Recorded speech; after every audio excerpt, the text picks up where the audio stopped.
விநாயகர் சதுர்த்தி, அடுத்தது துர்காஷ்டமி, அடுத்தது தசராலாம் வழிபாடு செய்கிறவங்களுக்கு இந்த ஒரு வார்த்தையை கேட்டுக்கிறேன். இதனால் உங்களுக்கு கோபம் வரும். உண்மையை சொன்னால் அதை ஏற்றுக்கிற மனப்பான்மை இருக்காது தான். அதுதான் கலியுகம் போய்கிட்டு இருக்கு. ஆண்டவன் வழிபாடு இருக்க வேண்டியதுதான் கண்டிப்பாக.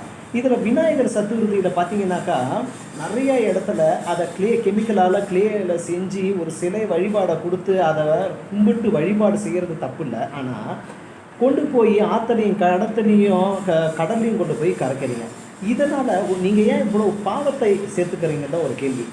எவ்வளோ உயிரினங்கள் தண்ணீரையும் பாதிப்பு ஏற்படுது, அதனால் சுற்றுச்சூழல்லையும் பாதிப்பு ஏற்படுது, கெமிக்கல்னால் எவ்வளவு பேருக்கு உடல் நஷ்டங்களும் ஏற்படுது. இது ஏன் தெரிய மாட்டேங்குது? படித்த முட்டாள்களும் ஏன் இந்த காரியத்தை செய்கிறீங்க? இதெல்லாம் ஏன் மாற்றணும்னு நீங்கள் உங்களுக்கு முடிவு பண்ண மாட்டேங்கிறீங்க?